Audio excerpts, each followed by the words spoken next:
Kami mengucapkan syukur buat kasih setiamu yang tidak pernah berakhir dalam kehidupan kami. Kasih setia yang tidak dapat diselami oleh manusia. Mungkin bagi kami merasakan bahwa seolah-olah masalah yang ada membuat kami merasa bahwa kami sendirian, dan seringkali kami bertanya kenapa itu boleh terjadi dalam kehidupan kami. Tetapi Tuhan, sesungguhnya kasih setiamu adalah kasih setia yang abadi. Untuk selama-lamanya, kasih setianya kepada kami semuanya. Demikianlah kiranya Engkau pada kesempatan kali ini juga menyertai kami dalam perenungan firman kami. Sebab dalam perenungan firman kami rindu bertemu dengan Engkau. Kami percaya 2-3 orang berkumpul dalam namamu Engkau hadir. Kiranya Engkau mengurapi kami sehingga kami boleh menemukan api yang menyala-nyala itu dan dapat dengan muka dan muka bersama dengan Engkau. Kiranya roh wahyu, roh hikmat, roh marifat turun atas hati kami. Urapi kami Tuhan di dalam nama Bapa, Putra, dan Roh Kudus. Amin. Shalom Bapak Ibu yang dikasihi Tuhan, dimanapun Bapak Ibu berada. Saya mengucapkan terima kasih diberi kesempatan hari ini kembali dengan Pak Gembala, Pak Nengah, untuk berbagi firman Tuhan kepada Bapak Ibu sekalian, dan juga kepada Pak Yohanes dan Bu Gita yang selalu mensupport, mendoakan pelayanan kita bersama-sama untuk berjumpa dengan Tuhan, untuk selalu menikmati kebenaran-kebenaran Tuhan dalam kehidupan kita semua. Dan hari ini Bapak Ibu yang dikasihi Tuhan, kita telah tanpa suatu skenario mendengarkan kesaksian-kesaksian yang luar biasa dari Oma Tati Berhitu dan Pak Yohanes. Sama dalam kehidupan kita hari-hari ini, tanpa kita sadari bahwa masalah-masalah yang ada seringkali membuat kita gemetar. Tampaknya apa yang telah terjalin tiba-tiba terputus. Tetapi dengan tangan Tuhan, hal-hal ajaib bisa terjadi. Yang terputus bisa nyambung lagi. Dan hal yang nyambung lagi bisa dipererat. Dan yang paling erat bisa dipertingkatkan lagi karena Tuhan ada di sana. Tidak ada yang mustahil bagi Tuhan. Kita percaya Dia sanggup membuka pintu. Saya teringat ketika Pak Yohanes bersaksi bahwa ada bom yang tiba-tiba ditemukan di rumahnya. Bagi saya ini bermakna secara figuratif. Bayangin Bapak Ibu, ternyata selama ini di sekitar kita banyak sekali bom. Iblis menempatkan bom-bom, yaitu kalau di tempatnya Pak Yohanes tadi, bom dalam Perang Dunia Kedua atau beberapa waktu yang lampau. Tetapi hari-hari ini mungkin tiba-tiba kita mendapati bom-bom itu ditemukan di area kehidupan kita. Sebuah bom ranjau yang merupakan sesuatu yang ditanam iblis karena suatu perang. Dan kita sedang mungkin harus mengungsi sejenak di suatu tempat, berdoa, berpuasa. Kita hanya menantikan bagaimana malaikatnya sedang menjinakkan bom itu.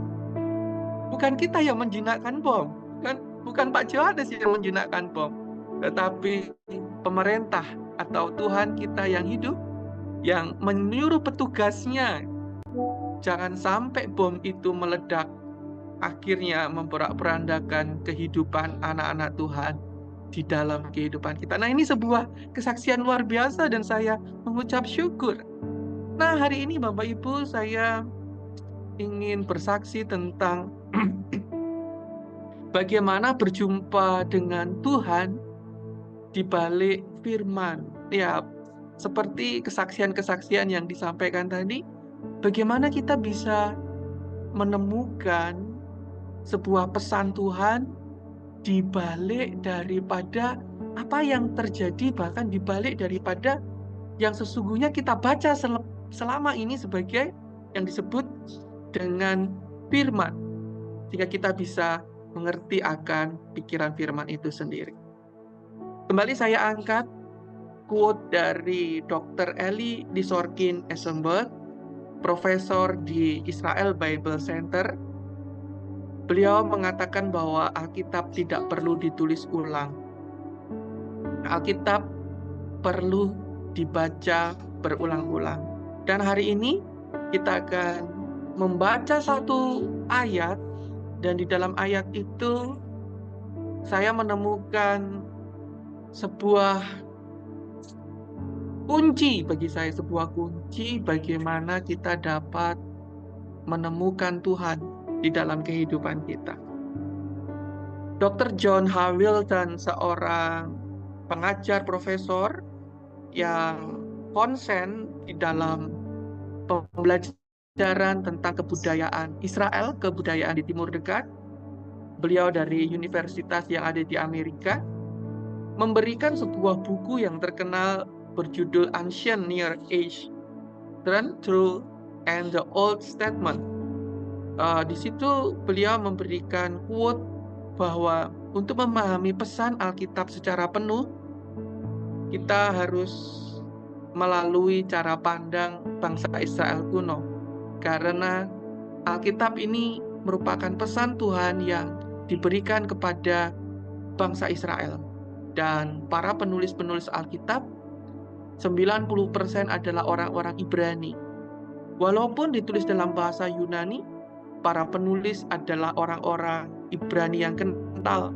Sehingga kita harus kembali belajar cara pikir, cara pandang untuk mereka mengenali, mengidentifikasi, memahami daripada firman Tuhan itu sendiri.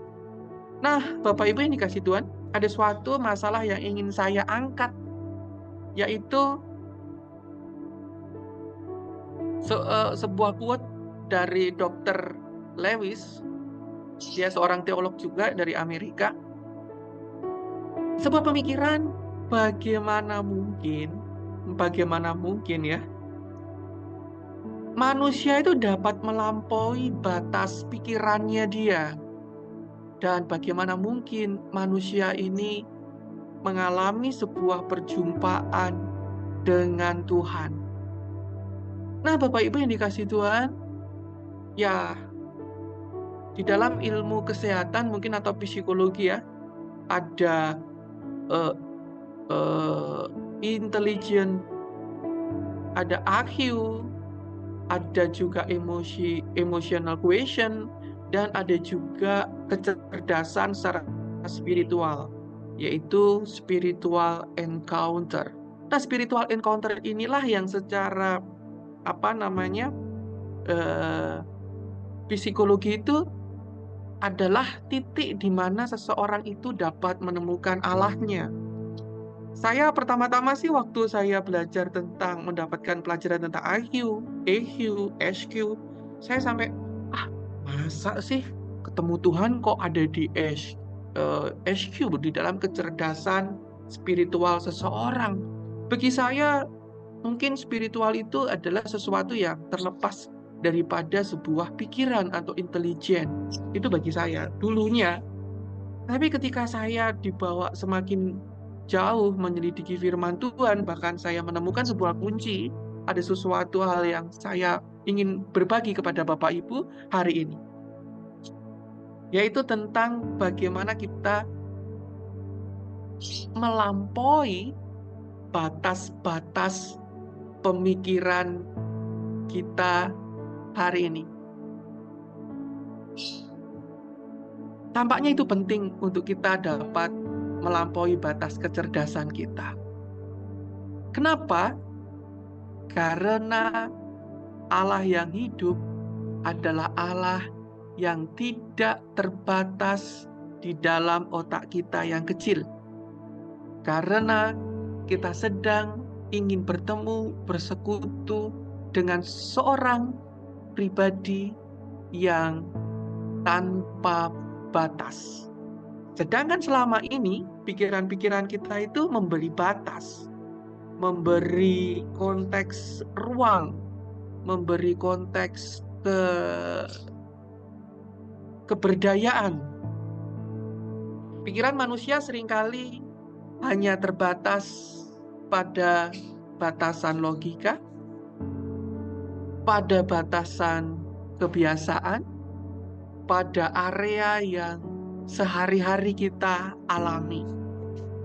Beberapa waktu kemarin, saya mendapatkan sebuah perenungan yang saya bagikan kepada teman-teman di TU tentang rahasia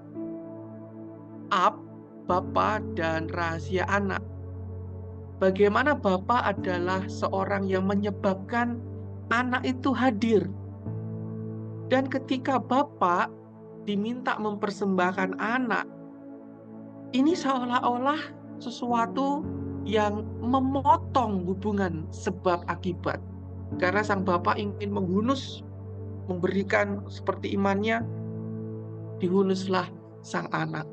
Tetapi sebelum hal itu terjadi, ternyata ada sesuatu kejadian di luar batas hubungan sebab akibat, di mana Tuhan menyediakan domba, sesuatu yang tidak masuk akal, di suatu tempat yang tinggi, tiba-tiba tercantol, tercantel, bedunduk itu ada domba di sana. Itu sebuah sesuatu yang di luar logika.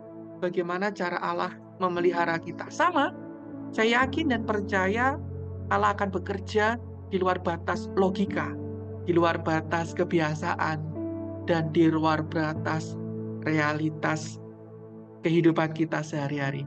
Saya dorong Bapak Ibu dalam kesempatan ini lentur, dalam kesempatan ini jauh mempercayai Allah.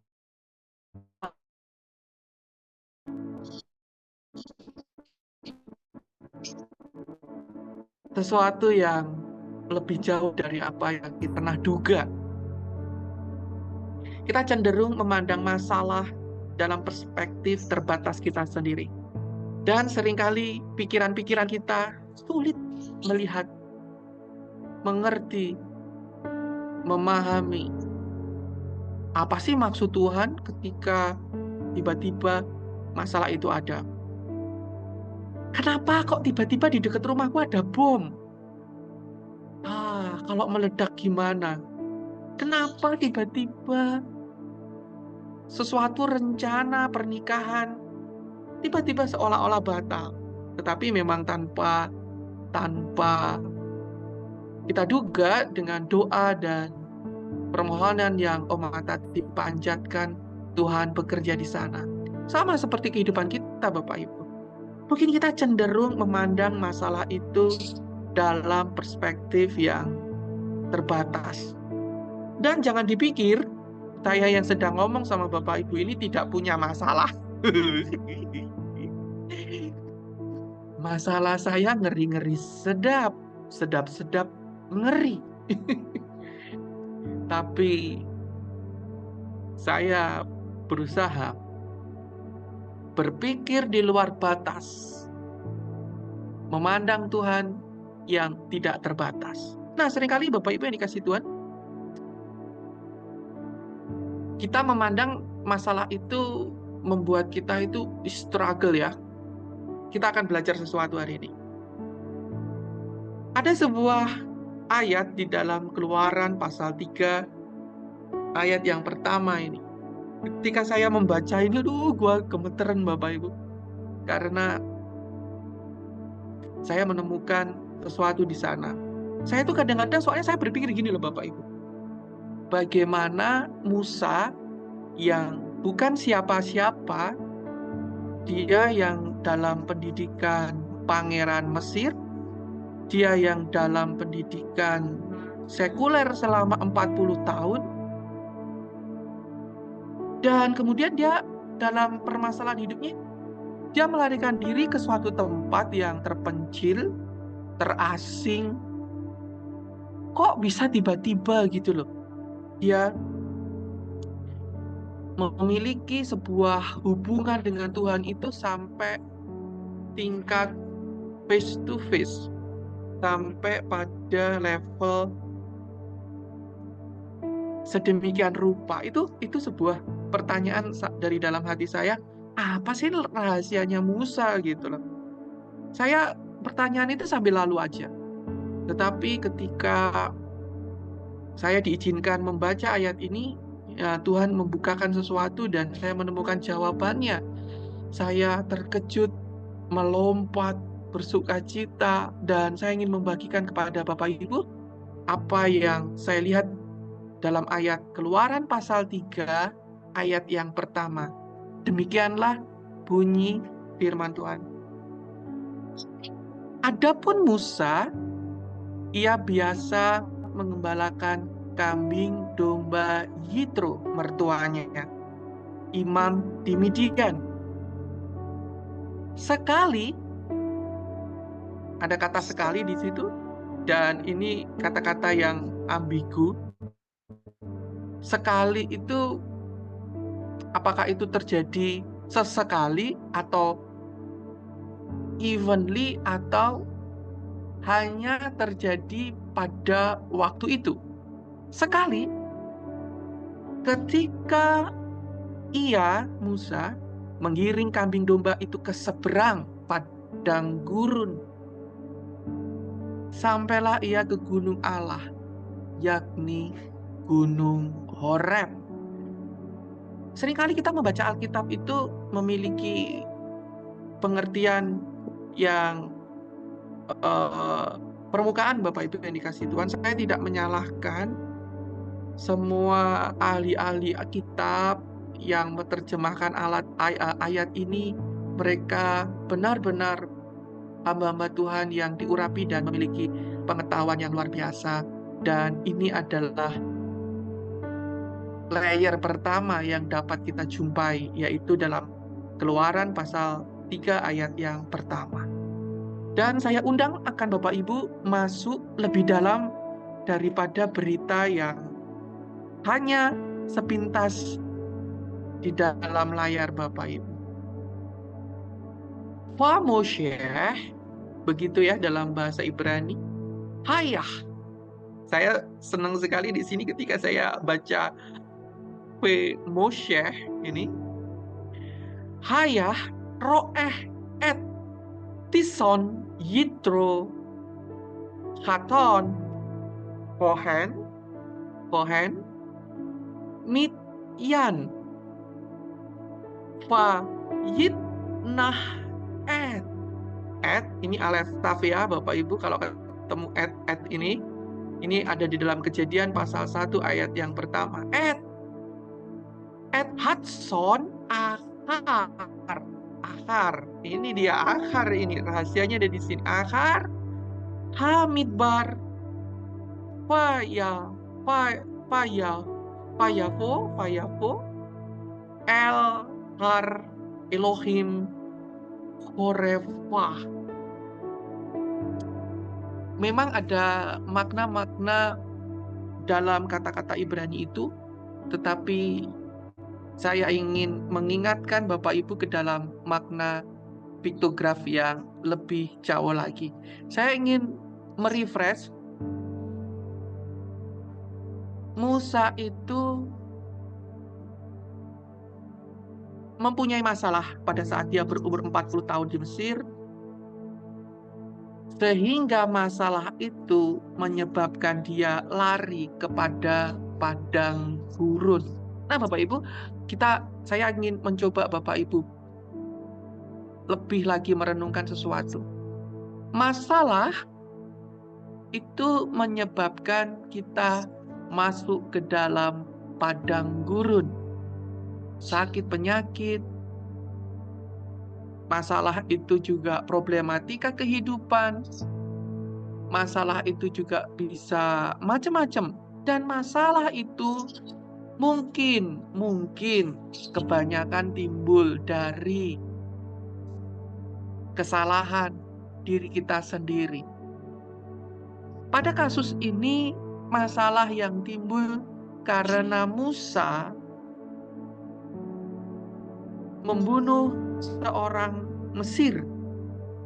Iya, karena dia tiba-tiba sadar bahwa dia itu belongingnya bukan belonging to Egypt, tapi belonging to Israel, karena dia dari kecil juga dibesarkan dari Israel, walaupun dia sekarang menjadi anak angkat Egypt, Queens of Egypt.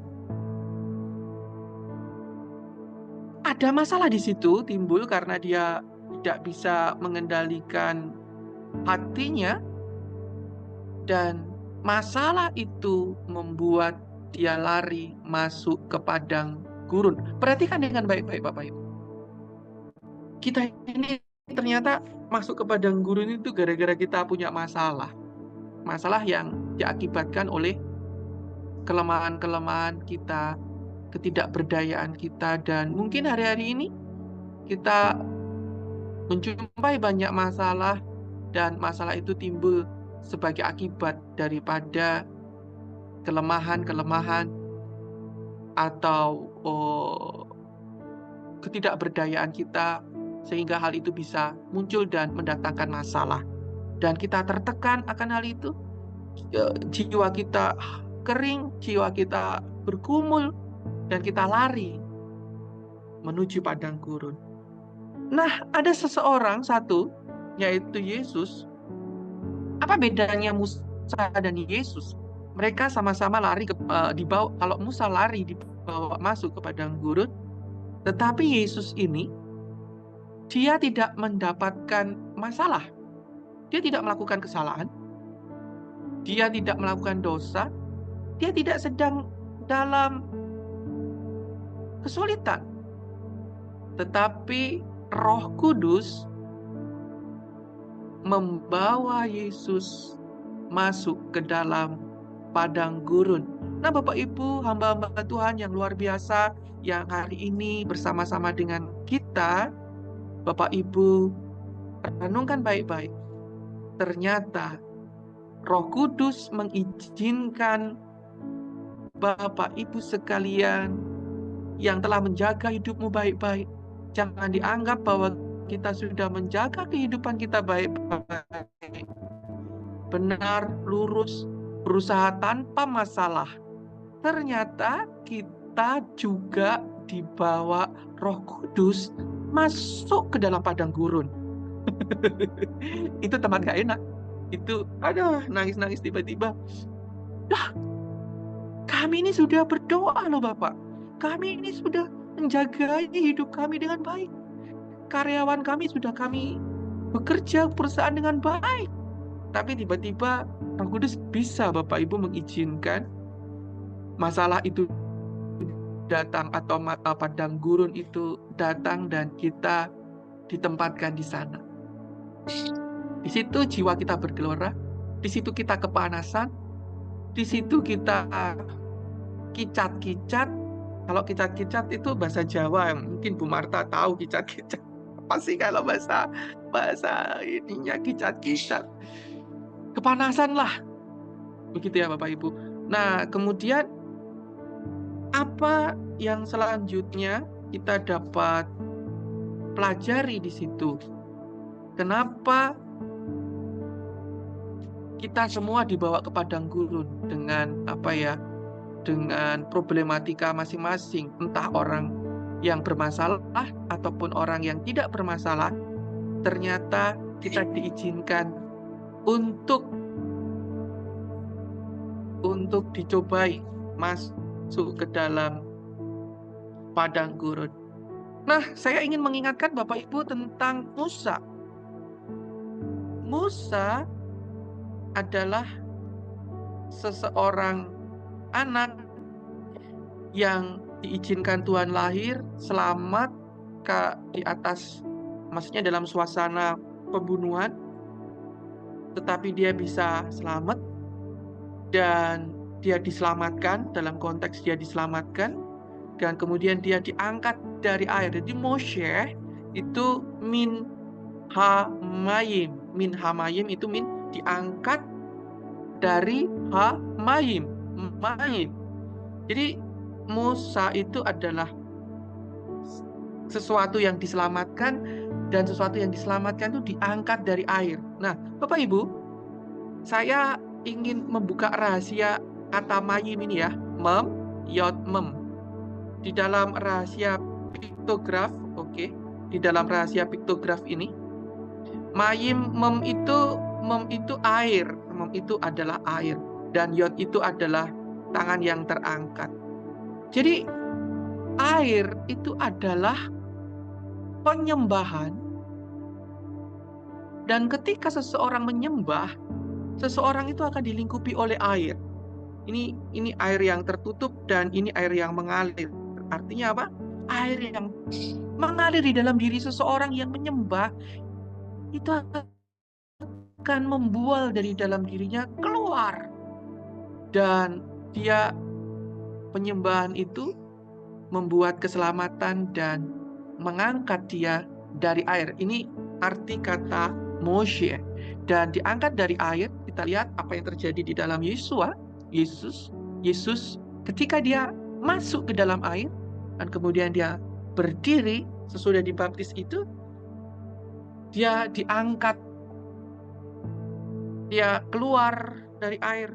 Sesudah Yesus dibaptis, Yesus segera keluar dari air. Jadi sesuatu yang keluar dari air. Disitulah seseorang masuk ke dalam padang gurun. Bapak Ibu yang dikasihi Tuhan, ketika pelayanan kita akan diangkat Tuhan,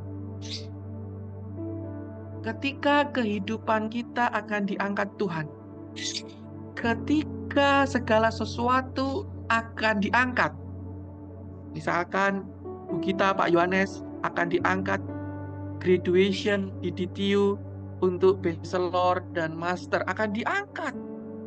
Nah, beliau-beliau yang akan diangkat dimasukkan ke padang gurun, ujian, bikin tugas akhir. Seperti kita mau diangkat dalam kehidupan kita masing-masing nih. Gue juga pusing nih Bapak. Diangkat. Masuk ke dalam ujian. Ujian itu nggak enak. Nggak enak ujian itu. Kita hendak diangkat. Nah, disitulah kita masuk ke dalam padang gurun. Nah, sekali lagi saya berpesan kepada Bapak Ibu bahwa bahasa Ibrani ini awalnya adalah bahasa simbol-simbol. Bukan bahasa abjad, tapi simbol-simbol. Dan Musa menuliskannya dalam bentuk simbol-simbol. Jadi itu ada simbol-simbol, walaupun kemudian itu adalah abjad dan itu memiliki arti, tetapi ada makna simbolis dari balik itu. Dan saya mengajak Bapak Ibu membaca Keluaran pasal 3 ayat yang pertama dalam simbol piktograf. Dan saya senang sekali bermain di sini karena seolah-olah saya benar-benar dapat menyelami simbol yang Tuhan sampaikan di situ. Nah, mari Bapak Ibu kita perhatikan, ada di dalam layar Bapak Ibu sekalian, ada 3 line yang saya sedang siapkan di situ, dan tanpa sengaja line ini membentuk sebuah potongan-potongan pesan. Musa atau Moshe. Musa adalah seseorang yang diangkat dari air, seseorang yang diselamatkan. Itu adalah wahyu, nafas hidup adalah sin ini api atau gigi gitu ya. Yang nafas hidupnya adalah api roh yang mengalir, akan menghubungkan dengan apa? Dengan hayah. Hayah adalah wahyu, penyembahan, dan ini keluar dalam kehidupan kita. Jadi kayak, he itu kayak keluar pintu-pintu. Pintu itu kan angin ya, gitu loh, kayak yang terhembus. Jadi ini artinya hayah itu adalah wahyu ilahi yang membawa kepada penyembahan dan perbuatan. Jadi ada proses di mana keselamatan itu, penerimaan keselamatan, dan penerimaan keselamatan itu membawa ke dalam wahyu ilahi. Dan wahyu ilahi itu membuat seseorang menyembah. Dan di dalam penyembahan itu bukan cuma penyembahan doang, bukan cuma omong doang, tetapi terwujud di dalam kehidupan, ucapan, tindakan gitu ya, hayah ini. Apa? Jadi Moshe, hayah, Musa itu adalah roeh. Roeh itu, jadi Musa itu ada kebiasaan itu roeh. Roeh itu mencari. Roeh itu melihat ya, kalau bahasa aslinya roeh ini melihat. Roeh itu juga menggembalakan. Itu juga melihat. Jadi ha, ha, ha, ha itu wahyu, ini ada yain, mata, res, kepala. Artinya wahyu ilahi itu menarik matanya Musa dan itu masuk ke dalam pikiran Musa. Saya ulangi lagi dari tiga kata ini, yaitu Musa ini adalah tertarik selalu menyelidiki wahyu. Musa orang yang diangkat dari air, orang yang diselamatkan, hidupnya itu penuh dengan penyembahan-penyembahan, dan hidupnya dan matanya itu tertarik akan pewahyuan ilahi. Mata pikirannya itu tertuju pada apa sih maksud Allah di balik semuanya ini? Apa wahyu Allah? Apa lah? Pada apa? Pada et. Di mana wahyu itu Allah? Pada firman, et, alef, taf. Dari A sampai Z. Dari A sampai Z tentang firman Allah. Jadi Musa ini adalah orang yang kesukaannya, pikirannya selalu tertuju akan firman, yaitu Reson. Reson ini adalah benih ilahi, dan ini adalah sesuatu yang menyembah atau keterikatan. Sebuah benih ilahi yang membawa seseorang sujud menyembah dan terikat, terhubung dengan apa? Terhubung dengan vav ini, yitro. Ya, kalau sudah bahasa piktograf itu dari kanan ke kiri lagi, bukan dari kiri ke kanan. Saya lebih suka dari kanan ke kiri karena ini the past going to the future, yaitu vav, terhubung dengan pikiran tentang salib, yaitu salib penyembahan. Jadi benih ilahi di dalam. Jadi Musa ini sukanya menyelidiki, sukanya menyembah Tuhan. Dalam penyembahan hidupnya itu dia mencari hikmat, apa sih maksud Tuhan di dalam firman-Nya, dalam kehidupan ini apa gitu loh. Dan Musa suka benih itu memperkatakan, benih itu kata-kata ya. Benih itu juga terhubung dengan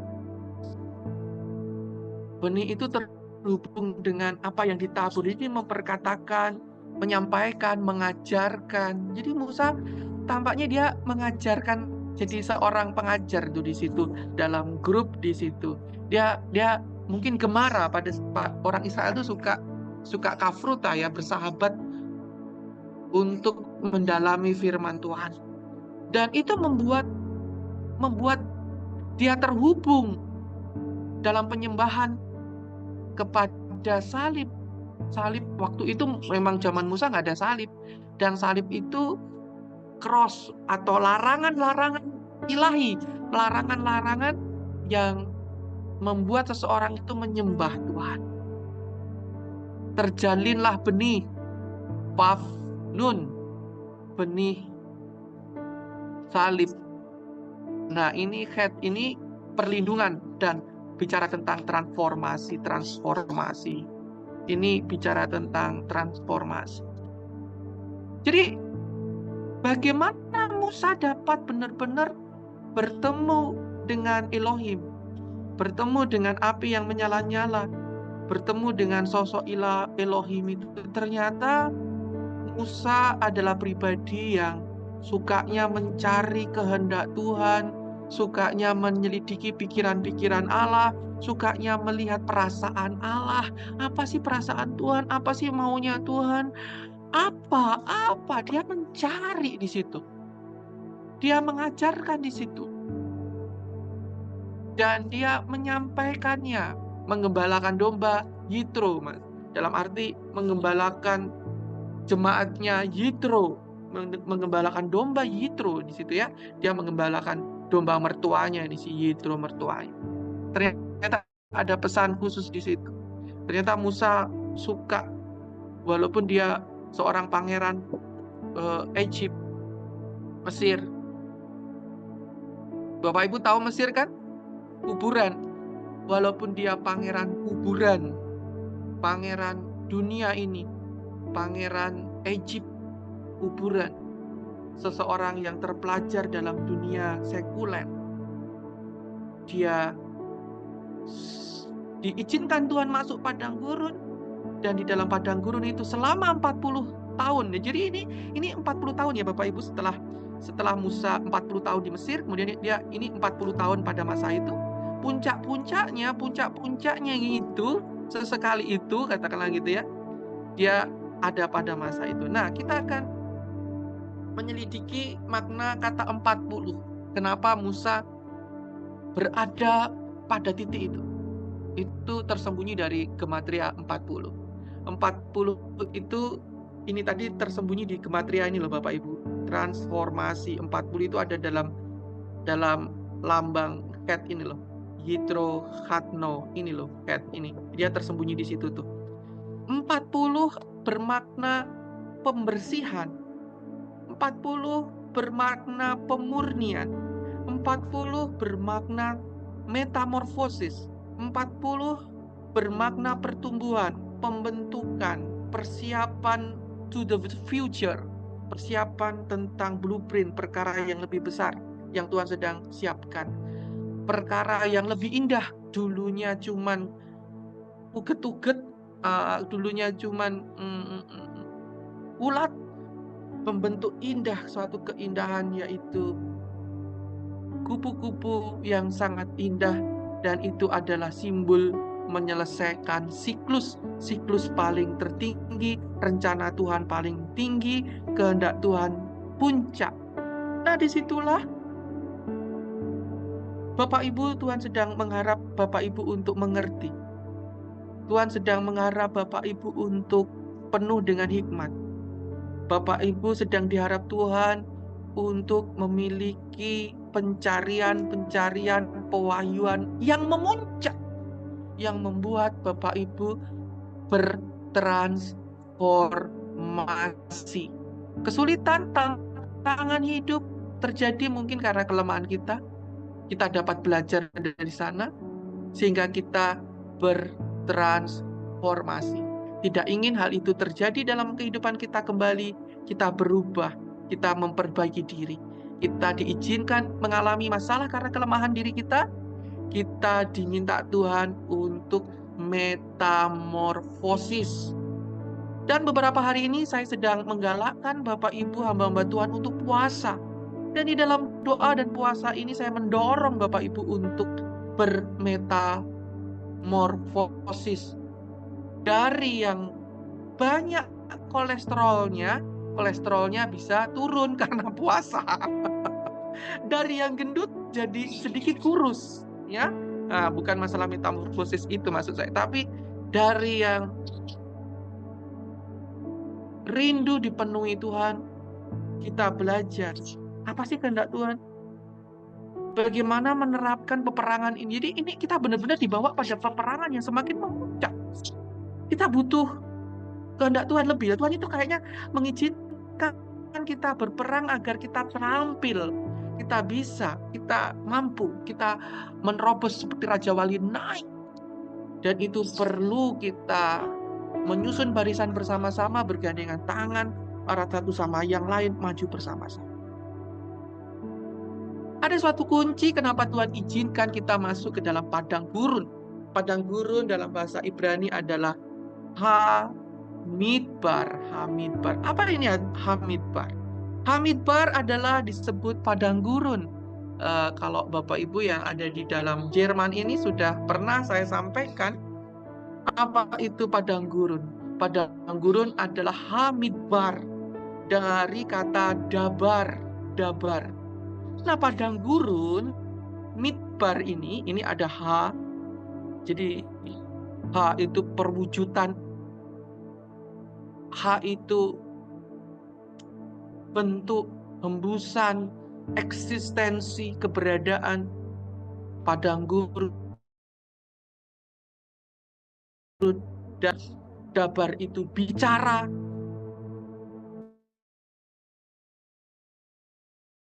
Dabar, perkataan, pikiran, inner speaking, perkataan dalam hati pribadi. Jadi apa arti padang gurun? Padang gurun adalah saat Bapak Ibu dibawa ke dalam hati Bapak Ibu, sehingga Bapak Ibu itu mempunyai pergumulan dalam pikiran. Kenapa sih kok bisa terjadi begini? Kenapa itu pikiran kita nggak bisa tidur. Aduh Tuhan, kenapa masalah ini banyak? Aduh. Ini pikiran aduh doang. Itulah padang gurun. Ketika Bapak Ibu berpikir di dalam pikiran Bapak Ibu sendiri-sendiri, kenapa ya? Aku kan udah berdoa, aku kan melayani Tuhan, aku lu sungguh-sungguh melayani Tuhan. Aku nggak uang, kan begitu kan. Tapi kenapa kok bisa begini, begitu. Disitulah dabar. Kita self-talk, bercakap-cakap dengan diri kita pribadi, mengoreksi diri kita pribadi, dan kita sedang merenungkan. Ini rest pikiran, itu adalah rumah hati, dan rest ini adalah dalet ini adalah dalet ini adalah pintu, adalah kalau dibaca pikiran dan hati kita membawa kita kepada pintu. Jadi padang gurun ini adalah sebuah pintu. Kita ini dibuat Tuhan untuk merenung dengan kata-kata kita dalam pikiran kita dan hati kita. Nah, itu sebagai pintu untuk kita berubah, keluar menjadi yang baik atau malah keluar buruk di situ. Dan itu saat kita pemahaman. Jadi kita diperlukan pemahaman di situ, dan pemahaman saya perubahan, transformasi di sini, atau pintu menuju sesuatu. Itu adalah padang gurun. Seseorang yang dibawa kepada padang gurun adalah seseorang yang sedang dibawa untuk berbicara dengan Sang Firman. Saya ulangi sekali lagi. Saya yakin Bapak Ibu adalah hamba-hamba Tuhan dan mengerti firman ini tentang padang gurun. Ketika Bapak Ibu diizinkan hadapi padang gurun, Bapak Ibu pasti berlari, berdoa puasa, dan di dalam doa puasamu Anda sedang bertemu dengan Sang Firman, berbicara dengan Sang Firman, menemukan Sang Firman itu.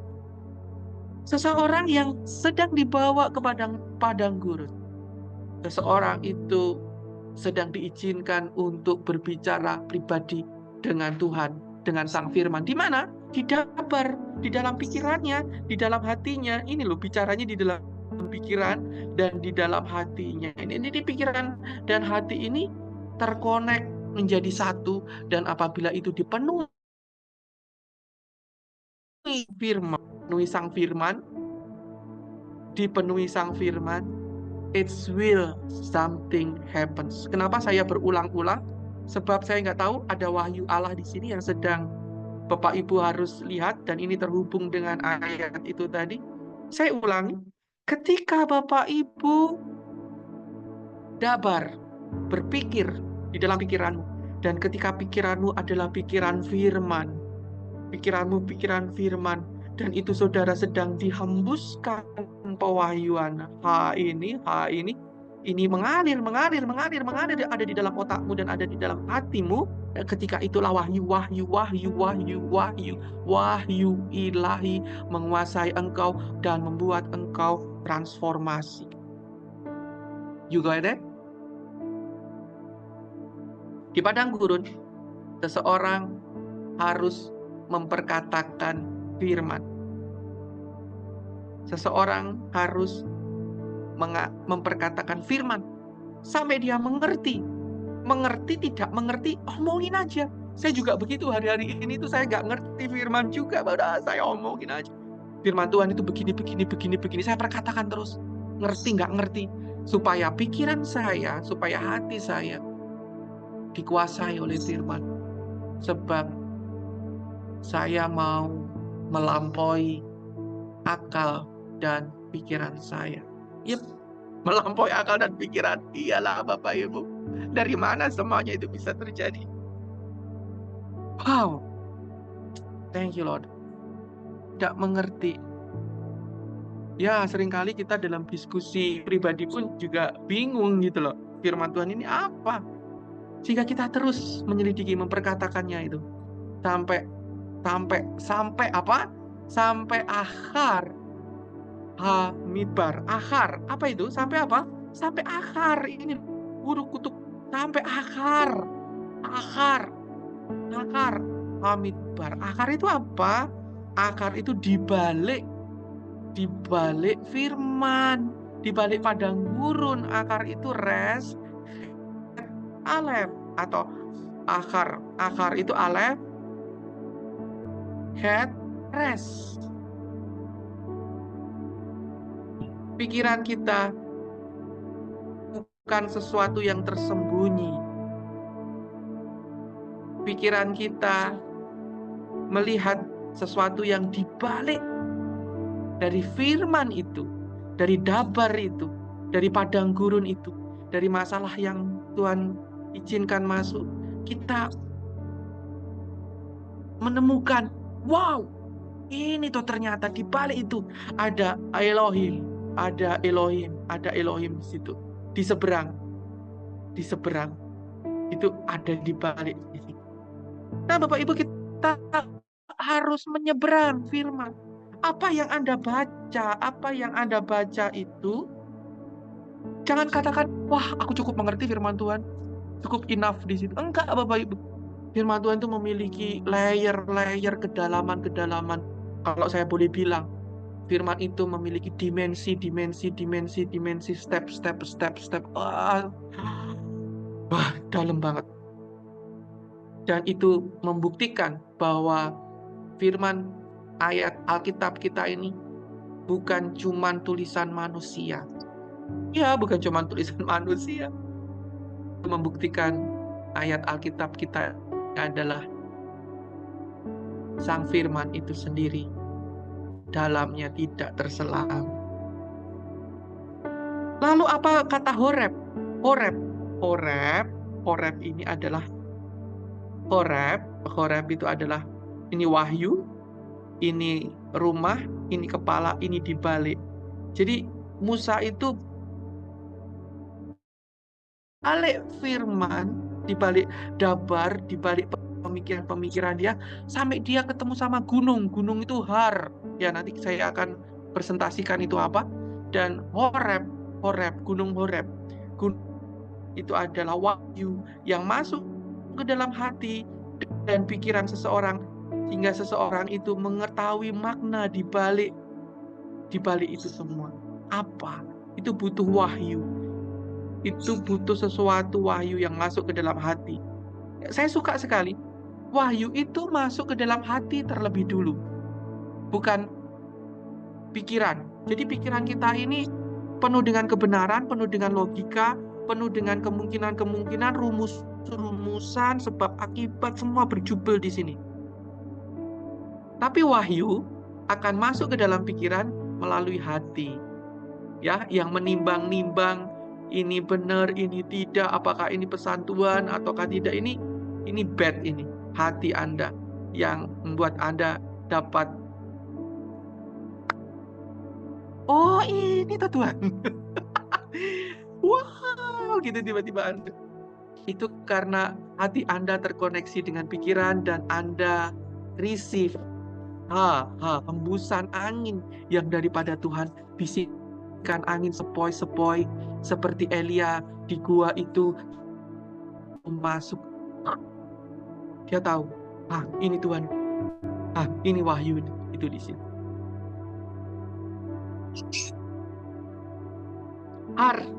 Oke. Saya bedah ayat ini menjadi dimensi-dimensi yang di depan layar Bapak Ibu. Ini adalah kondisi di mana awal kondisi Musa. Kondisi Musa adalah seseorang yang sudah dibaptis, terima keselamatan, sukanya menyelidiki firman Tuhan, menyembah Tuhan. Orang Kristen kebanyakan hari-hari ini suka menyembah, suka beribadah kepada Tuhan, menyelidiki firman, matanya tertuju akan firman, kemudian benih ilahi di dalam itu membawa dia tersujud kepada Tuhan, mengajarkan firman, dan memiliki hubungan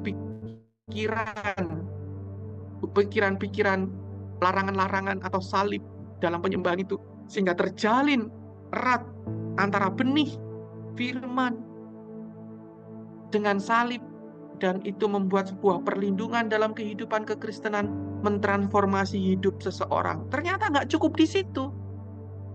Akhirnya si Musa menyeberang lebih jauh lagi, masuk ke dalam level yang lebih jauh lagi. Dia mengerti pikiran rahasia Allah, mengerti pikiran di balik rahasia Allah. Sebuah pikiran yang masuk ke dalam hati, yang membawa pintu kepada aliran-aliran pewahyuan. Itu adalah Hamidbar. Pikiran yang masuk ke dalam hati membawa pintu kepada aliran-aliran pewahyuan. Kemudian Allah itu masuk ke dalam hati, Fayavo, ini bed ini bisa berarti B dan juga berarti bisa V. Fayavo, Allah masuk ke dalam hati, membawa penyembahan yang terhubung. Nah, ini terhubung dengan Allah. Nah, tolong Bapak Ibu lihat, karena ini sudah sastra Ibrani tingkat yang begitu dalam. Bapak Ibu lihat, ini ada kata Elohim di situ, El, Alef, Lamet. Lamet ini adalah tongkat gitu ya. Tongkat ilahi, firman Allah, ya, El ini firman Allah, tongkat ilahi atau Allah itu sendiri. Har itu apa? Pikiran yang dipenuhi oleh wahyu. Ini res, ini otak, kepala, ini wahyu. Jadi otak seseorang dipenuhi oleh firman Elohim. Kemudian di sini ditutup dengan Elohim juga. Jadi pikiran seseorang diapit, di depannya adalah Elohim, di belakangnya Elohim, di atasnya Elohim, di bawahnya Elohim. Jadi ini pikiran seseorang yang sedang dilingkupi dengan hadirat Elohim yang dahsyat. Oh, haleluya, saya rindu ke sana Bapak Ibu. Saya rindu pikiran. Ini ada sastra Ibrani keren di sini. Pikiran, di depannya ada Elohim, ada firman, di belakangnya juga ada Elohim. Sebuah pikiran yang masuk ke dalam hati kita untuk membawa aliran-aliran pewahyuan. Dan ketika Allah masuk ke dalam hati itu, kehendak Allah, perasaan Allah, pikiran Allah, rencana Allah, bisikan Allah, apalagi tuntunan Allah, cahaya Allah, pikiran-pikiran wahyu Allah melingkupi Musa. Wahyu masuk ke dalam hati, pikiran, dan membawa transformasi. Loh, ini sama loh. Ini transformasi yang lebih tinggi lagi. Ini transformasi mula-mula. Bapak Ibu bisa bayangkan, ini tuh kayak pesan dilipat. pesan dilipat 2 gitu. Ini ada transformasi, dia berseberang juga dengan transformasi. Saya ini ndak utak-atik gathuk loh. Kok tiba-tiba gathuk sendiri toh. Ya saya ndak utak-atik gathuk. Ini ada transformasi pada level selanjutnya. Artinya apa? Artinya bahwa kapanpun, dimanapun, pada level apapun, kerohanian Bapak Ibu sekalian, Tuhan selalu ingin Bapak Ibu bertransformasi, going deeper, more deeper, and deeper, and deeper, and deeper, and deeper, and deeper. Adakah Bapak Ibu puas bahwa Bapak Ibu sudah aku sudah berumur, ya Bapak Ibu semuanya ini sudah senior-senior, lebih senior dengan saya. Mungkin ya sudahlah paham penuh dengan firman Tuhan. Tapi ternyata ada transformasi dan demi transformasi yang Tuhan rindukan untuk Bapak Ibu sekalian alam. Sama seperti hamba-hamba Tuhan, kita jangan sampai berhenti dalam pencapaian, puas dalam kondisi kita hari-hari ini. Tuhan inginkan, Dia izinkan kita masuk ke dalam padang gurun. Mungkin Bapak Ibu tidak melakukan kesalahan apapun, tapi tiba-tiba Roh membawa Anda ke dalam padang gurun untuk Bapak Ibu bertransformasi, mengerti pikiran Allah. Nah, apa rahasianya? Loh, Bapak Ibu coba lihat. Ini kan sudah saya kupas nih atasnya. Kemudian titik seberangnya ini sudah saya kupas. Kemudian endingnya saya kupas. Ternyata intinya itu ada di sini loh. Ini sebuah kata-kata ini di tengah-tengah ini nyuel ini ternyata the keys that we can enter to the transformation, to the transformation. Apa itu kuncinya di sini? Oh Tuhan, kuncinya adalah Tuhan itu selalu ingin berbicara kepada kita. Karena kita bukan siapa-siapa lagi bagi Tuhan. Kita adalah pribadi yang sudah diangkatnya menjadi anak. Musa diangkat menjadi anak yang harus hidup di rumah Firaun. Kita juga diangkat dengan adopsi darah Kristus. Dan di situ Tuhan ingin selalu berbicara kepada umat-umatnya. Dalam Ayub 33 ayat 14 sampai dengan yang ke-19, bagaimana cara Allah berbicara? Tuhan ingin berbicara kepada kita dengan banyak cara. Karena Allah berfirman dengan 1-2 cara, tetapi orang tidak memperhatikannya. Dalam mimpi dia menegur, dalam penglihatan waktu malam dia menyampaikan pesan. Bila kita tidur dengan nyenyak, ngorok-ngorok, ngiler-ngiler di bantal, dia sedang membisikkan pesan. Bila kita berbaring di atas tempat tidur leha-leha, ternyata dia mau bicara, tapi kita maunya leha-leha. Tetapi kita tidak mau mendengar, sehingga ia membuka telinga manusia kita, sampai kita terkejut dengan teguran-teguran. Aduh Tuhan, kamu jangan menegur saya deh. Maksudnya jangan keras-keras gitu loh kalau ngomong. Ya kalau nggak didengarkan ya dia pasti keras ngomong. Untuk supaya kita perhatikan, untuk supaya kita menghalangi manusia dari perbuatan dan melenyapkan kesombongan. Terima kasih Tuhan. Untuk menahan nyawa kita dari liang kubur, hidup kita dari maut atau lembing, dengan penderitaan. Ya ditegur, kita ditegur dengan penderitaan.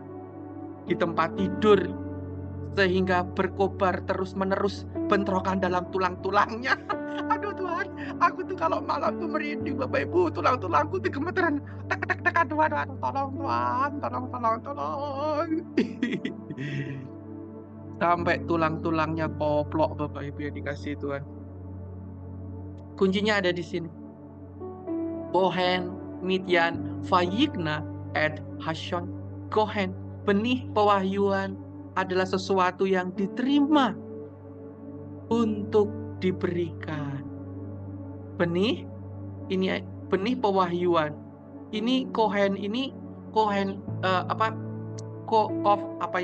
itu lambangnya itu tangan yang terbuka ini untuk menerima, dan tapi juga tangan yang terbuka untuk memberi. Ini dua lambang. Jadi benih wahyu ilahi, firman yang Tuhan sedang datangkan ke dalam otak Bapak Ibu, wahyu yang sedang dilingkupi di dalam hati Bapak Ibu adalah sesuatu yang harus Anda terima dan harus Anda bagikan. Kalau cuma diterima doang, dia akan busuk. Bapak Ibu harus membagikan. Dan ketika benih itu dibagikan, itu adalah benih Midyam, benih menyembah, benih yang membuat benih penyembahan sebagai pintu aliran kehidupan. Ini pintu aliran air kehidupan. Payikna. Nah, ini keren di sini. Ini ada gimel. Gimel itu lambangnya kaki unta. Unta itu lambangnya orang kekayaan. Kekayaan atau potensi-potensi diri seseorang, kekayaan itu adalah nilai yang orang punya, harta orang punya, nilai kemampuan, karunia, potensi, ilmu. Nah ini, apa yang membuat kita bisa menyeberang untuk mendapatkan hikmat Tuhan adalah ketika kekayaan itu nafas dalam kehidupan kita, yaitu kekayaan yang nyata dalam kehidupan kita, menjadi benih. Saya ulangi sekali lagi. Kekayaan kita ini, entah itu karunia, entah itu kecakapan, entah itu harta, entah itu semua yang nyata dalam kehidupan kita, menjadi benih. Benih untuk apa? Untuk menyembah dan untuk suatu keterhubungan dengan firman ini loh, lalu disambung dengan Jadi kekayaan kita ini, kemampuan kita, kekayaan tidak bicara tentang value nomor rekening yang ada dalam rekening doang. Kekayaan karunia Anda, kecakapan Anda, firman yang sudah Anda pelajari, itu adalah benih kehidupan dan membuat seseorang harus terhubung dengan firman.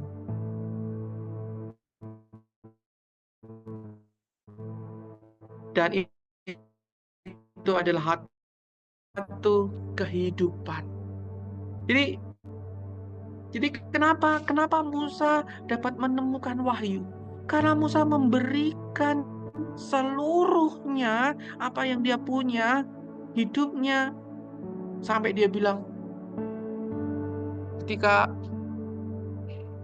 Tuhan siapakah aku? Aku ini lo punya apa? Itu dia sedang memberikan semuanya kepada Tuhan. Aku lo nggak punya apa-apa Tuhan. Apa yang ku punya? Aku najis bibir. Ini lo gak pinter ngomong Tuhan. Kenapa kamu nyuruh aku? Dia telah mengosongkan dirinya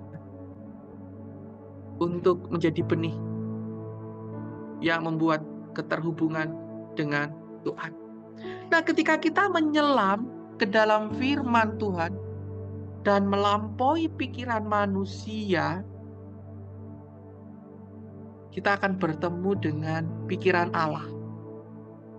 Ya, karena kita memikirkan pemikiran Allah di sana, dan ini akan mengubah, mentransformasi pribadi-pribadi Bapak Ibu menjadi pribadi yang baru, menjadi pribadi yang baru. Iya, Musa itu penakut karena dia takut.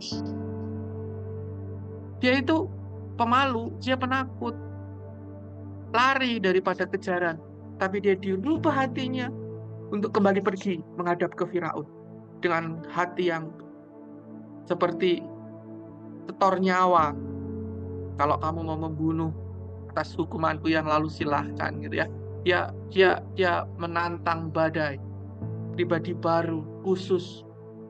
Ya, Bapak Ibu akan menjadi pribadi khusus, pelayan-pelayan Tuhan yang khusus, yang dipenuhi dengan kehendak Tuhan, yang dipenuhi dengan perasaan Tuhan, yang dipenuhi dengan pikiran Tuhan, yang mengerti hatinya, kehendaknya untuk sekitar Bapak Ibu. Inilah yang tersembunyi di dalam pesan Keluaran pasal ketiga ayat yang pertama. Adapun Musa, ia biasa mengembalakan kambing domba Yitro mertuanya imam di Midian. Sekali ketika ia menggiring kambing domba itu ke seberang padang gurun, sampailah ia ke gunung Allah, yakni Gunung Horeb. Nah, ya saya rangkum Bapak Ibu dalam ciri-ciri orang yang menemukan pewahyuan ilahi. Ya, kita telah memaparkan dan kita bisa menarik sebuah kesimpulan. Ciri-ciri orang yang menemukan pewahyuan ilahi adalah orang yang telah mengalami kelahiran baru. Orang hidup pertama. Ciri yang kedua, kemudian dalam step selanjutnya dia secara aktif memahami, mempelajari firman yang diilhamkan oleh Roh Kudus dalam hidupnya. Selanjutnya, orang itu pada step yang ketiga, dia bersedia dibina.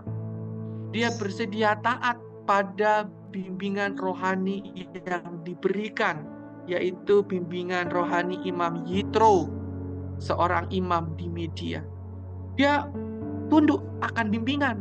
Musa tanpa bimbingan Imam Yitro, dia tidak akan mengenal lebih dalam lagi. Dia tidak akan menjadi pertemuan dengan api yang menyala-nyala. Tidak akan. Kemudian step selanjutnya, orang itu menganggap bahwa wahyu ilahi sebagai harta paling berharga dalam hidupnya. Ketika seseorang merasa bahwa hartanya adalah wahyu ilahi, perasaan Tuhan, suara Tuhan, kehendak Tuhan, maksud Tuhan, orang itu adalah orang yang menemukan pewahyuan Tuhan. Ciri selanjutnya, orang yang menemukan pewahyuan ilahi adalah orang yang tidak hanya mengajarkan, tapi menerapkan pewahyuan yang telah dia terima dalam ucapan dan tindakan. Selanjutnya, orang yang menemukan pewahyuan Allah yang keenam adalah memiliki hubungan kuat dengan Tuhan, baik dalam pikiran maupun hatinya. Dan orang yang memiliki pewahyuan daripada Tuhan adalah orang yang memberi penyembahan tertinggi kepada Tuhan melalui pendalaman firman. Jadi firman itu tidak dianggap biasa bagi dia, tapi firman itu digumuli, direnungkan siang dan malam, sehingga membuat metamorfosis dalam hidupnya. Kemudian yang kedelapan, orang yang menemukan pewahyuan Allah akan berusaha memahami maksud perasaan Tuhan, maksud tujuan Tuhan balik firman itu. Dan orang yang menemukan pewahyuan Tuhan adalah orang yang hidupnya dalam naungan air kehidupan yang memberikan kekuatan, kebijaksanaan. Itu tadi ada aliran-aliran air kehidupan di situ. Dan orang itu yang terakhir adalah bersedia diubah oleh Tuhan, bersedia diutus oleh Tuhan, bersedia baik hati maupun pikiran, sehingga diwujudkan dalam perbuatan. Bapa yang di dalam nama Tuhan Yesus Kristus, terima kasih untuk kesempatan hari ini. Kami mendengar angin yang bergemuruh, kami mendengar roh yang bergemuruh, kami mendengar api yang menyala-nyala melihatnya Tuhan. Kami tahu bahwa kedatangan-Mu semakin dekat. Engkau telah meniupkan, memerintahkan malaikat-Mu untuk meniupkan sangkakala, sehingga peperangan demi peperangan haruslah kami hadapi. Kami siap Tuhan, berikanlah wahyu-Mu, berikanlah wahyu-Mu, Lingkupilah pikiran, hati, perasaan kami dengan pribadi-Mu, sehingga Engkau memetamorfosis kami untuk tugas-tugas yang lebih lagi, yang unpredictable, yang melampaui batas-batas pikiran kami. Mungkin kami tidak pernah membayangkan kenapa tiba-tiba bisa terkonek begini, pelayanan kami bisa begini, begitu, begini, begitu. Kami tidak pernah memikirkannya. Kami hanya ingin mengerti hati-Mu, perasaan-Mu, kehendak-Mu, suara-Mu, dan ajari kami menghidupinya, menyatakannya di dalam pengajaran kami, di dalam ucapan kami, di dalam tindakan kami. Terima kasih Tuhan untuk sore hari ini, malam hari ini, siang hari ini, pagi hari ini, saat ini dimanapun Bapak Ibu berada. Firman-Mu telah ditaburkan, dan taburan kehidupan itu biarlah menjadi pohon yang berbuah lebat dalam kehidupan hamba-hamba Tuhan ini yang mendengarkannya dan memuliakan Nama. Aku mengucap syukur atas roh hikmat-Mu yang menaungi kami. Di dalam nama Bapa, Putra, dan Roh Kudus, kami berdoa mengucap syukur. Amin. Amin. Terima kasih Bapak Ibu yang dikasihi Tuhan. Tuhan Yesus memberkati.